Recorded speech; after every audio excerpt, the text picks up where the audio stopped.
Hello dear, तो आप सभी को वेलकम करता हूं। जितने भी हमारे सेकंड ईयर के डियर स्टूडेंट हैं सबको वेलकम करता हूं। और आज जो है नए वीक का स्टार्ट हो चुका है, नए सप्ताह का। तो इस सप्ताह में MSN 1 और जो है हम लोग चाइल्ड हेल्थ नर्सिंग देखने वाले हैं। तो आप लोग को जो है वीडियो को पूरा देखना पड़ेगा ताकि जो है अच्छे से आप लोग समझ पाएँ। ठीक है, आज जो है प्रश्न बहुत ही इंपॉर्टेंट है। आज जो है हम लोग हर्निया के बारे में देखने वाले हैं। आमतौर पर आप लोग सुनते होंगे कि हर्निया हर्निया हर्निया। तो हर्निया होता क्या है? तो देखिए, हर्निया को समझने के लिए आपको इस वीडियो को देखेंगे तो हर्निया का प्रकार भी समझ में आ जाएगा, लक्षण भी क्यों होता है, कारण भी, इसका क्या उपचार है और इसमें नर्स जो है क्या क्या चीज़ें करेगी, यानी नर्सिंग मैनेजमेंट। तो एक कंप्लीट क्वेश्चन आप देखेंगे और अगर आपके एग्जाम में हर्निया से संबंधित कोई भी क्वेश्चन आएगा तो सीधा आप वहाँ पे बना पाएंगे। ठीक है, चलिए हम लोग देखते हैं। देखिए, पहले हम लोग देखते हैं कि हर्निया होता क्या है, हर्निया का प्रकार क्या है। चलिए हम लोग पहले हर्निया के बारे में देखते हैं। ठीक है, हर्निया का इंग्लिश ही हर्निया होता है, ये चीज़ें समझ लीजिए। हर्निया नॉर्मली आपके शरीर में जो है वह पेट से लेकर आपके जो ब्रीस्ट होता है, टेस्टिस वगैरह होता है, या जो नाभि का क्षेत्र है, इस आसपास में जो है हर्निया होता है। और हर्निया जो होता है ये आपका जो है शरीर में गांठ टाइप के उभार आ जाता है। क्या होता है, शरीर में एक जो है गोला सा छोटा सा जो है गांठ निकल जाएगा और धीरे धीरे जो है वो बढ़ते रहता है। तो अगर इसका इलाज नहीं करवाया जाए तो ये जो है भयंकर रूप ले लेता है। ठीक है, तो ये हर्निया को चलिए हम लोग देखते हैं।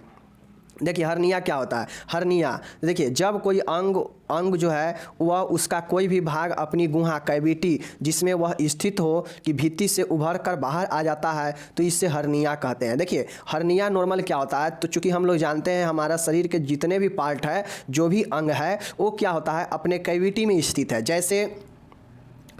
जैसे आपका प्लूरल कैविटी में आपका फेफड़ा है, थोरेस्टिक कैविटी में। तो ये सब जो चीज़ें हैं ये आपका क्या है, ये सब जो है आपका कैविटी होता है। विभिन्न प्रकार के कैविटी है। तो इस कैविटी में जो है हमारा जो अंग है वह एक सेपरेट ले पाता है, जिसके कारण उसमें रहता है। और जो है वो अंग जो है इधर से उधर नहीं हो पाता है क्योंकि वह कैविटी में जो है सेपरेट रहता है। ठीक है, तो यही कारण है कि वो अंग जो है उस कैविटी से निकल कर और बाहर निकल जाता है। और वो जो है बाहर जब निकलता है तो उसको जो है एक शेप चाहिए। तो वो जो शेप है बाहर निकलते ही उस कैविटी से वह एक शेप के रूप में आ जाता है, उभार आ जाता है, और वही जो है हर्निया होता है। समझ गए? तो चलिए हम लोग जो है इसके प्रकार को देखते हैं।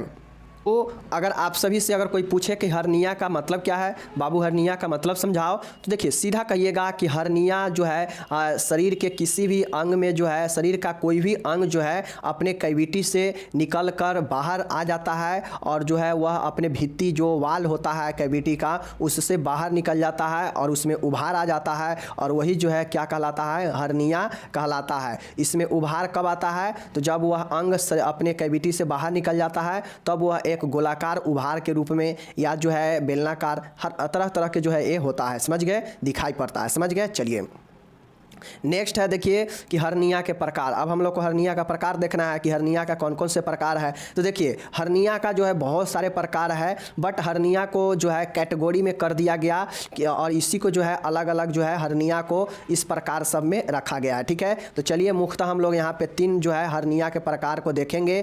एक है आपका हाइटस हर्निया, और एक है आपका अम्बिलिकल हर्निया, और एक है आपका सर्जिकल हर्निया। ठीक है, तो यहाँ पे देखिए कि ये जो है, और चौथा है जो इंग्विनल हर्निया। क्या चीज़? Inguinal hernia, inguinal hernia. ठीक है, तो ये जो है 4 आपको याद रखना पड़ेगा। चारों टाइप्स कौन कौन है, hiatus hernia, umbilical hernia, surgical hernia, और लास्ट वाला कौन सा है, चौथा है इंग्विनल हर्निया। इंग्विनल हर्निया, समझ रहे हैं ना? चलिए अब इसको जो है हम लोग पढ़ते हैं कि आखिर हाइटस हर्निया क्या होता है। ठीक है, देखिए इसमें उदर अंग जो है डायफ्रामिक को भेद कर वक्ष गुहा में उभर जाते हैं, जैसे स्लाइडिंग हर्निया, रोलिंग हर्निया। देखिए, अगर गोलाकार अगर उभार होता हो या स्लाइडिंग के रूप में होता हो उभार, तो वो समझिए आपका कौन सा हर्निया है, हाइटस हर्निया है। और ये जो हाइटस हर्निया होता है ये क्या होता है कि जो उदर अंग है, जो आपका पेट वाला जो अंग है, ये पेट वाला अंग जो है अपने कैविटी से निकलकर डायफ्राम को भेदते हुए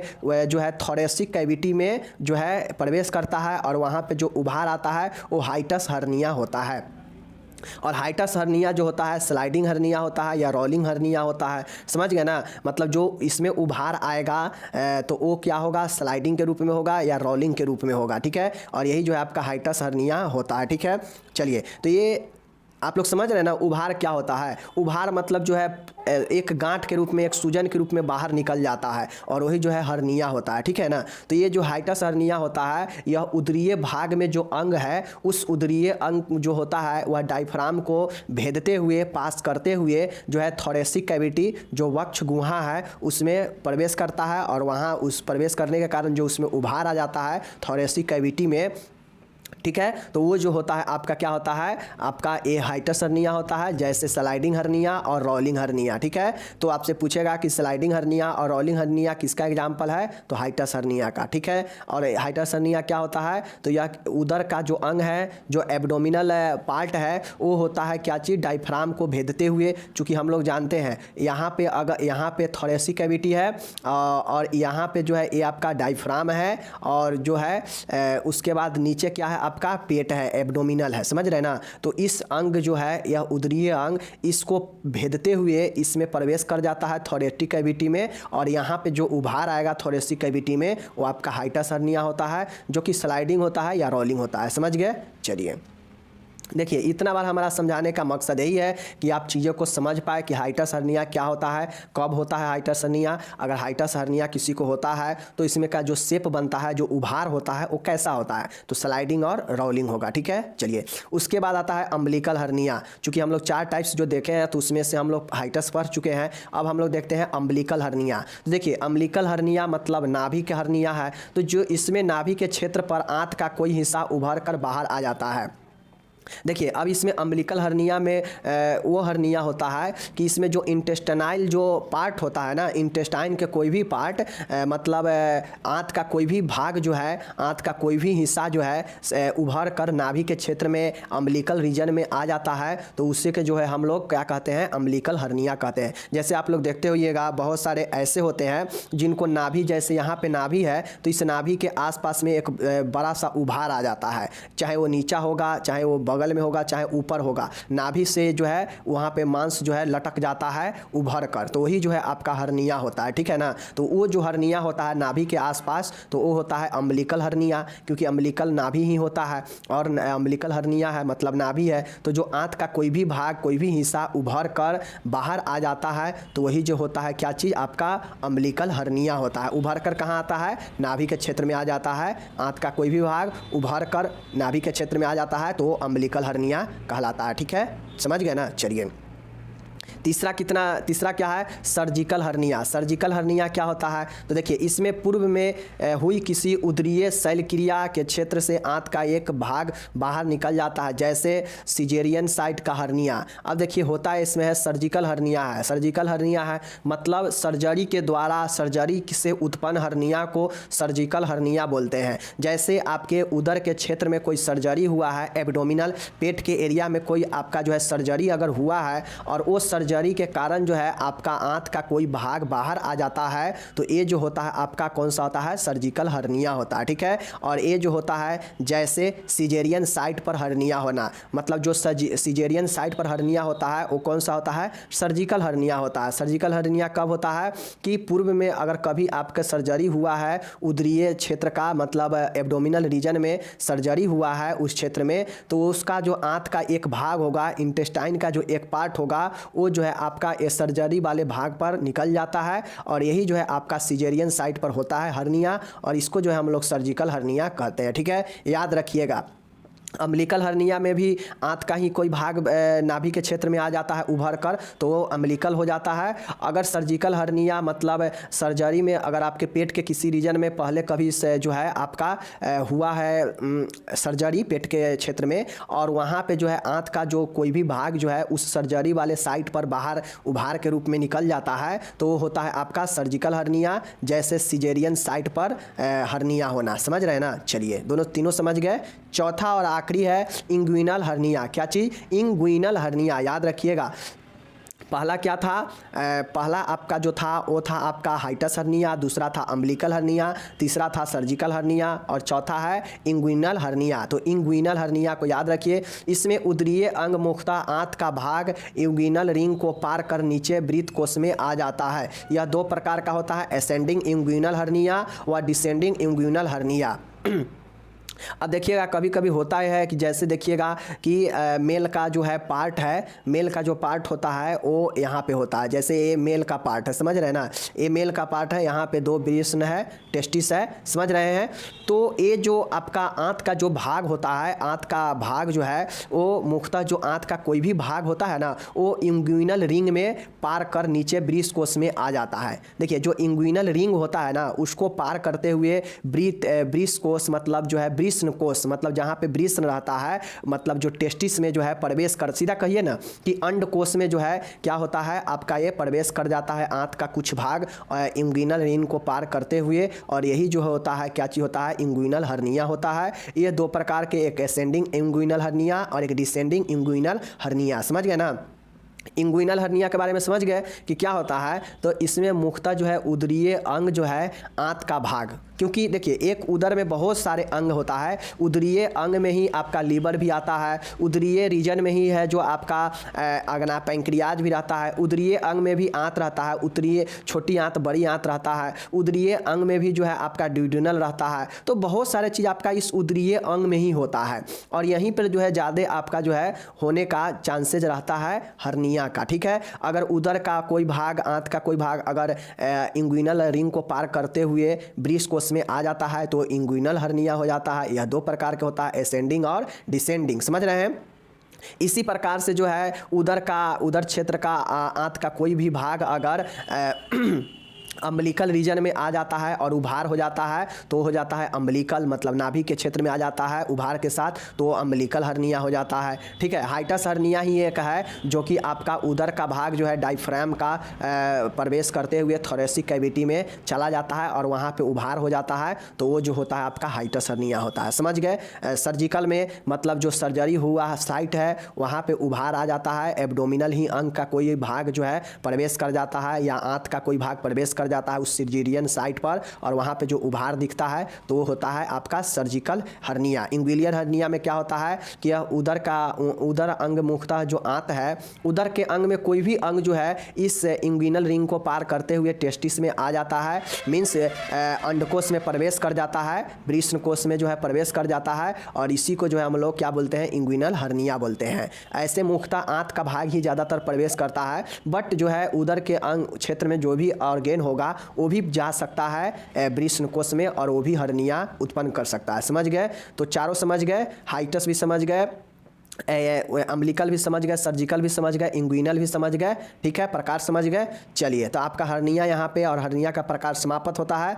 अब चलते हैं कि हर्निया हाइटल या हाइटस हर्निया होता क्या है, इसके कारण, लक्षण, निदान व प्रबंध लिखें। अब आप सभी से पूछेगा, कोई भी हर्निया के बारे में पूछ देगा आपसे कोई भी हर्निया के बारे में पूछ देगा। जैसे हम यहाँ पे हाइटस हर्निया मतलब पहला प्रकार के बारे में देखने वाले हैं तो आपसे पूछ देगा कि अम्बिलिकल हर्निया के बारे में बताइए, आपसे पूछ देगा कि सर्जिकल हर्निया के बारे में बताइए, आपसे पूछ देगा कि भाई इंग्विनल हर्निया के बारे में बताइए। तो हम तो सब हर्निया के बारे में ऊपर पढ़ना चुके हैं कि कब कौन सा हर्निया होता है किस कंडीशन में। अब बस इसका जो है कॉज, सिम्टम्स, डायग्नोसिस और मैनेजमेंट हम लोग को देखना है, समझ गए।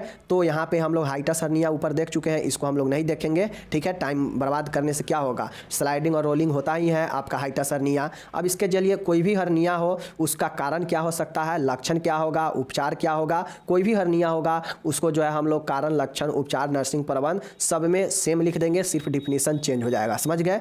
चलिए देखिए यहाँ पे तो हम लोग जो है हर्निया का कारण देख रहे हैं कि हर्निया किस किस कारण से होता है। चूँकि हम लोग हाइटस हर्निया देख रहे हैं तो हाइटस हर्निया के बारे में या हाइटल हर्निया के बारे में देख लीजिए कि हाइटस हर्निया का लक्षण क्या है। अगर आप दिमाग लगाएंगे तो सभी हर्निया यहीं से लिखा जाएगा, बट आपको थोड़ा थोड़ा दिमाग थोड़ा सा लगाना पड़ेगा। बाकी हम लोग यहाँ पे हाइटस हर्निया के बारे में देख रहे हैं तो इसी के बारे में कंप्लीट देख लेते हैं। इस एक हर्निया के बारे में अगर कंप्लीट देख लेते हैं तो आप चारों हर्निया के बारे में, इसके अलावा तीनों हर्निया के बारे में जो है आसानी से लिख सकते हैं, कारण, लक्षण, प्रबंध सब चीज़, समझ गए। चलिए देखिए हाइटस हर्निया का कारण क्या होता है, तो डायफ्राम मांसपेशी की कमजोर। अगर आपका जो डायफ्राम है जो आपका फेफड़ा का नीचे होता है और उदर से ऊपर होता है, मतलब फेफड़ा और जो है एब्डोमिनल रीजन के बीच में होता है, जो कि प्रेस करता है फेफड़ा को, श्वास लेने में मदद करता है, यह बिल्कुल मांसपेशी का बना होता है। तो अगर एक आपका डायफ्राम कमजोर हो जाएगा तो आसानी से यह पार करके एब्डोमिनल रीजन वाला प्रवेश कर जाएगा थोरेटिक कैविटी में। तो एक रीजन ये होगा कि डायफ्राम की मांसपेशी कमजोर होना।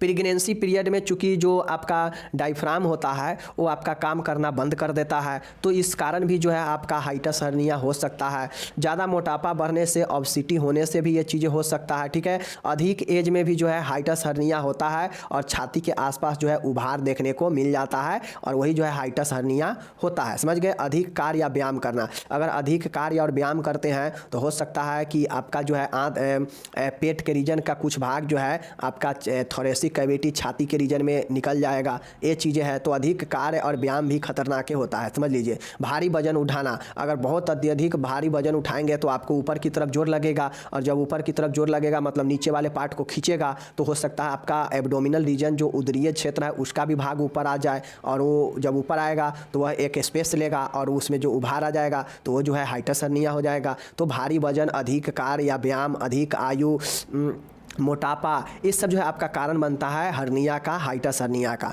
लगातार खांसी रहना, अगर लगातार जो है खांसी होगा तो ऊपर की तरफ चीज़ें घिंचाएगा तो हो सकता है एब्डोमिनल रीजन भी ऊपर की तरफ घिंचा जाए।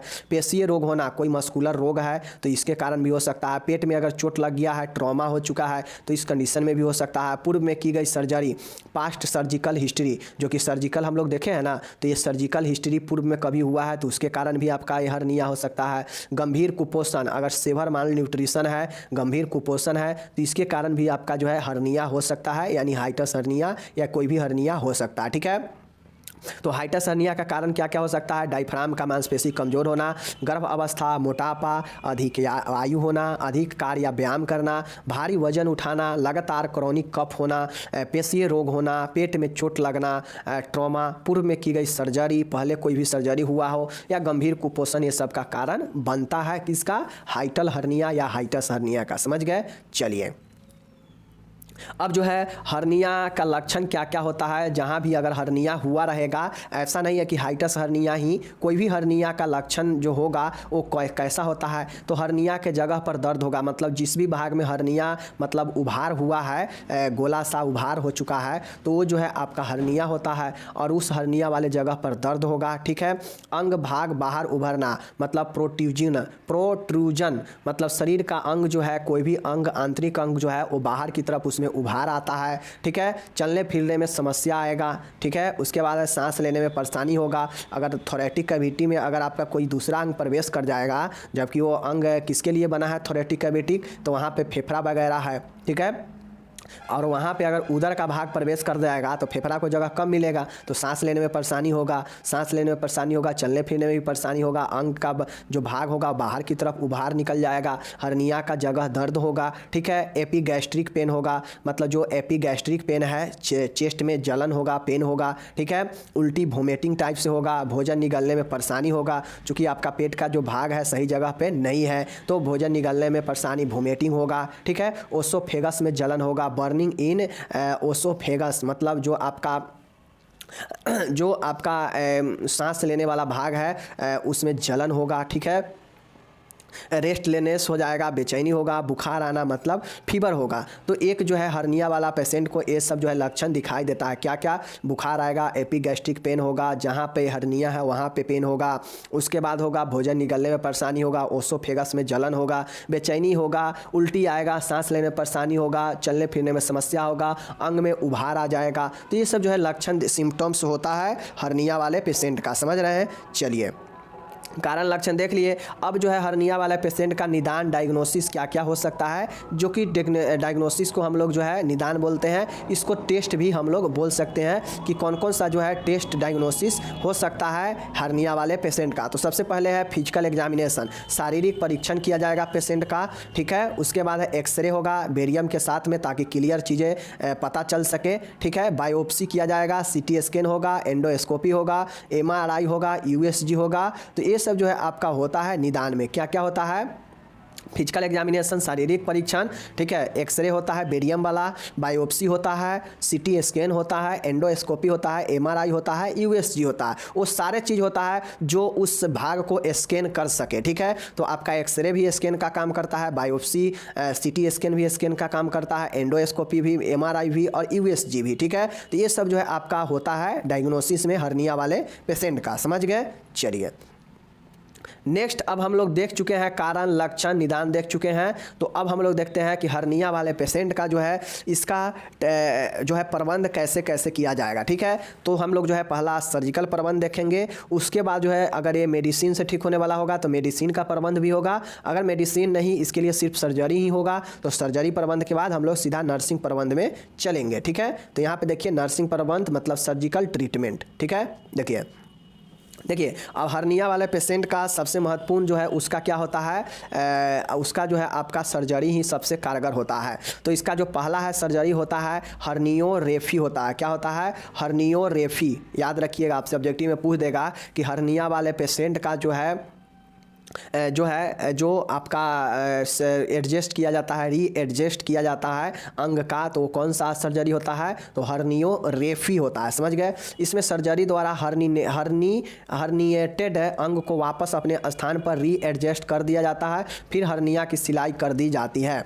मानिए कि अगर आप किसी को अगर जो है अम्बलिकल मतलब नाभि के क्षेत्र में उभार आ चुका है, तो उभार कब आता है? ये जो एब्डोमिनल रीजन का कोई अंग जो है या आंत का, मुख्यतः आंत का जो कोई भी भाग है वो आपका नाभि के क्षेत्र में आ चुका है और वह उभार के रूप में बाहर दिखाई दे रहा है, मतलब वो हर्निया है।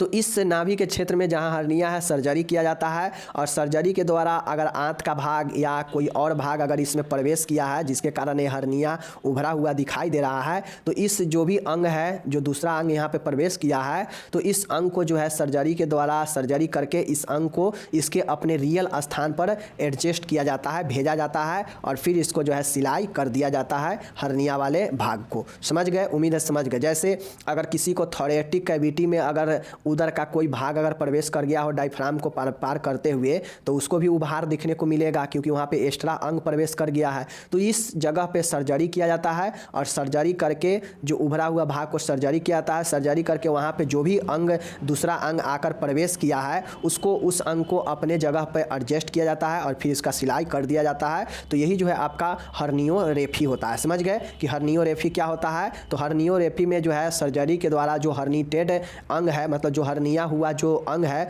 वहाँ पे जो है सर्जरी किया जाता है, और सर्जरी करके जो भी अंग एक्स्ट्रा अंग जो वहाँ पे आया है जिसके कारण वहाँ पे सूजन है, उभार दिख रहा है, उस अंग को जो है उसके अपने वास्तविक स्थान पर री एडजस्ट कर दिया जाता है और फिर उसे सिलाई कर दिया जाता है, और यही जो है आपका हर्नियोरेफी होता है। समझ गए ना हर्नियोरेफी के बारे में? चलिए ठीक है। दूसरा देखिए मैनुअल रिडक्शन ऑफ हर्निया। दूसरा क्या है, कौन सा सर्जरी है? Manual reduction of hernia. देखिए मैनुअल रिडक्शन ऑफ हर्निया, इसके अंतर्गत हल्के दाब के द्वारा हर्निटेड अंग व इसके भाग को रीएडजस्ट कर दिया जाता है। ठीक है, देखिए ये जो है नॉर्मली इसमें जो है सर्जरी नहीं होता है। ठीक है, ये सर्जिकल प्रबंध के अंतर्गत है, बट इसमें जो है यह एक मैनुअल रिडक्शन किया जाता है। रिडक्शन किया जाता है मैनुअल, मतलब पहले जो है इसको हल्का दाब देकर जो है, जैसे मानिए कि ये आपका पेट है, ये पेट है, यहाँ पे नाभि है। ठीक है, यहाँ पे नाभि है, इस नाभि के अंग में जो है एक कोई चीज़ जो है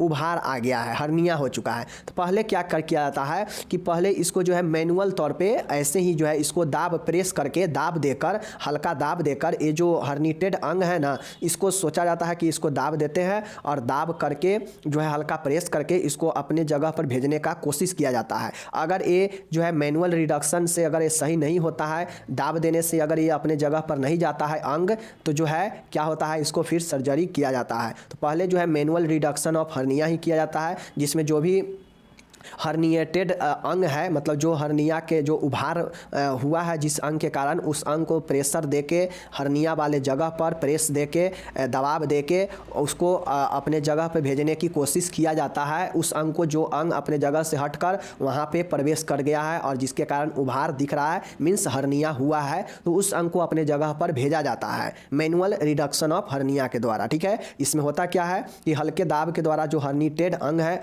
उसको रीएडजस्ट किया जाता है। समझ गए? तो यही जो है आपका होता है मैनुअल रिडक्शन ऑफ हर्निया। तो दो हर्निया हो गया, एक हो गया हर्नियोरेफी और एक मैनुअल रिडक्शन ऑफ हर्निया। तो ये दो सर्जिकल उपचार आप लोग देख लिए। ठीक है, चलिए, तो वो सर्जिकल प्रबंध था। अब हम लोग पहले ही बता दिए हैं कि जिस भी बीमारी में अगर मेडिसिन के थ्रू अगर ठीक होने वाला होगा तो मेडिसिन चिकित्सीय मेडिकल प्रबंध भी लिखेंगे, अगर सर्जरी भी उसमें होता होगा तो सर्जिकल प्रबंध भी लिखेंगे। तो ये जो है आपका ठीक करने के लिए दो जो है प्रबंध होता है, और नर्सिंग प्रबंध तो किसी भी बीमारी में लिखा ही जाता है कि नर्स जो है क्या क्या चीज़ें उसमें करेगी। ठीक है, ये दो जो है इंपॉर्टेंट होता है, चाहे वो सर्जिकल हो मेडिकल मैनेजमेंट हो। बहुत सारे ऐसे रोग हैं जिसके लिए सर्जरी नहीं है तो उसके लिए जो है सिर्फ और सिर्फ दवाई के द्वारा ही जो है मैनेजमेंट किया जाता है। बहुत ऐसे रोग हैं जहाँ पे दवाई कारगर नहीं होता है, वहाँ पे सिर्फ और सिर्फ सर्जरी ही होता है, तो वहाँ पे सर्जरी मैनेजमेंट ही लिखकर और नर्सिंग मैनेजमेंट में फिर चलते हैं। ठीक है, तो ये चीज़ समझ गए। चलिए, अब हम जो है सर्जरी मैनेजमेंट देख लिए, तो अब जो है हम लोग मेडिकल मैनेजमेंट चिकित्सीय प्रबंध देखते हैं कि जो है इसका कोई दवाई वाई के द्वारा भी ठीक किया जा सकता है क्या। तो देखिए हर्निटेड स्थान पर, हर्निया हुए जगह पर अगर दर्द हो रहा है तो जो है एनाल्जेसिक दिए जाते हैं, जैसे पैरासीटामोल और ट्रामाडोल। समझ रहे हैं, तो ये जो है दर्द वाले जगह दर्द हो रहा है तो उस कंडीशन में, ठीक है, ये चीज़ है। दूसरा है कि गंभीर दर्द को कम करने के हेतु मॉर्फिन सल्फेट दिया जाता है या ओपॉइड एनाल्जेसिक दिया जाता है। ठीक है, तो अगर तीव्र दर्द हो तो ओपॉइड एनाल्जेसिक देते हैं, अगर गंभीर दर्द हो तो मॉर्फिन सल्फेट भी दिया जा सकता है। समझ गए। चलिए नेक्स्ट है एपीगैस्ट्रिक दर्द को कम करने हेतु एंटासिड दिए जाते हैं, जैसे पेंटेप्राजोल 40 mg और रेनेटाइडिन। समझ रहे ना, तो ये दो याद रखिएगा कि एपीगैस्ट्रिक जो गैस के कारण जो दर्द होता है उसको कम करने के लिए एंटासिड दिया जाता है, जो एसिड को कम करता है और गैस को निकालता है, जिससे दर्द कम होता है। तो इससे जो है पेंटेप्राजोल 40 mg में या रेनिटाइडिन दिया जाता है। समझ गए, तो दोनों एंटासिड के लिए याद रखिएगा। ठीक है, तो हम लोग पढ़ लिए गंभीर दर्द और एपीगैस्ट्रिक दर्द के लिए। ठीक है, चौथा है संक्रमण के उपचार। अगर संक्रमण हुआ है, अगर सर्जरी हुआ है और उसको संक्रमण हुआ है तो संक्रमण के रोकने हेतु एंटीबायोटिक्स देते हैं। समझ गए, तो ये जो है ज़्यादा इसमें कुछ नहीं है, सिर्फ दर्द के लिए ही दिया जाता है, बाकी उभार के लिए सर्जरी ही किया जाता है। ठीक है, तो ये चीज़ समझ गए, सर्जरी या मैनुअल रिडक्शन ऑफ हर्निया किया जाता है। समझ गए। चलिए, अब देखिए नर्सिंग प्रबंध है। अब समझिए यहाँ पे सर्जरी भी होगा पेशेंट का और मेडिकल मैनेजमेंट भी है, तो आपको दोनों को ध्यान में रखते हुए नर्स को काम करना होगा। मतलब सर्जरी वाले पेशेंट को भी, और दवाई से अगर दिया जा रहा है दर्द वगैरह में तो उसके लिए भी जो है नर्स कैसे कैसे जो है अपना देखभाल करेगी, प्रबंध करेगी। तो ये तो आपको मैं कितना बार बता चुका हूँ कि देखिए अगर किसी पेशेंट को दर्द है तो दर्द के लिए क्या लिखेंगे, इसमें 2-4 पॉइंट लिख देंगे। उसके बाद फिर अगर किसी को अगर सूजन हो रहा है, क्योंकि उभार है तो सूजन ही है, तो सूजन को कम करने के लिए क्या करते हैं। सर्जरी पेशेंट होगा इसमें, तो सर्जरी वाले पेशेंट को क्या करते हैं, तो सर्जरी से पहले क्या करेंगे, सर्जरी के बाद क्या करेंगे। तो ये सब जो चीज़ें कहे, अगर संक्रमण से बचाने के लिए क्या करेंगे, तो इन सारे चीज़ों को जो है आपको लिखना पड़ता है। चलिए हम लोग देख लेते हैं, काहे कहिएगा कि नहीं देखे हैं, हम डायरेक्टली देखते हैं 1 2 3 करके। आप लोग को मैं बता दिया कि दर्द है तो दर्द, पोषण का है तो पोषण के लिए लिखना पड़ेगा, सर्जरी है तो संक्रमण से बचाने के लिए लिखना पड़ेगा। उसमें पॉइंट, उस अलग अलग पॉइंट बना के आपको लिखना, डीलिंग देना पड़ेगा जब नर्सिंग प्रबंध, अगर सिर्फ और सिर्फ नर्सिंग प्रबंध ही पूछेगा तो। ठीक है, चलिए बाकी आप लोग बेसिक देख लीजिए। सर्जरी के 8 से 10 घंटे पूर्व रोगी को नील बी माउथ रखे, मतलब बिना कोई नील बाई माउथ रखे, NBM रखे। ठीक है, नील मतलब कोई भी माउथ से भोजन ना कराए 8 से 10 घंटे पूर्व सर्जरी होने से। रोगी की सर्जरी क्षेत्र की त्वचा को तैयार करें, जिस भी क्षेत्र में हर्निया है वहाँ पे सर्जरी होना है तो उसके त्वचा को तैयार करें, साफ करें। ठीक है, तीसरा है कि सर्जरी हेतु लिखित सहमति ले, मतलब जो है ओरल नहीं, लिखित जो है यहाँ पे उसके घर वालों से, पेशेंट का या पेशेंट से सहमति ले। ठीक है, चौथा है चिकित्सक के निर्देशानुसार रोगी को सभी दवाइयां प्रदान करनी चाहिए।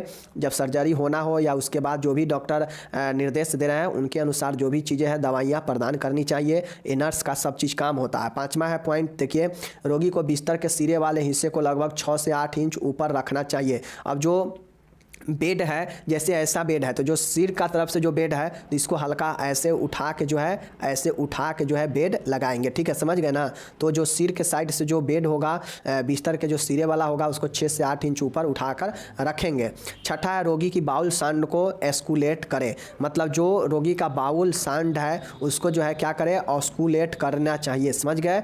नेक्स्ट है 7वां, रोगी को कम वसा और उच्च फाइबर आहार लेने की सलाह देना चाहिए, ताकि सर्जरी वाले पेशेंट को क्लियर जो है मल मूत्र त्याग सके, और कम वसा वाला भोजन लेगा तो जो है मोटापन कम होगा। समझ गए ना। चलिए 8वां देखिएगा कि रोगी को भोजन धीरे धीरे वह चबा चबा कर खाने का सलाह दे। देखिए अगर भोजन अगर आप चबाते नहीं है ज़्यादा तो उसके कारण अपच होगा, मोटापा बढ़ेगा, कब्जियत होगा और इस कंडीशन में दिक्कत करेगा। ठीक है।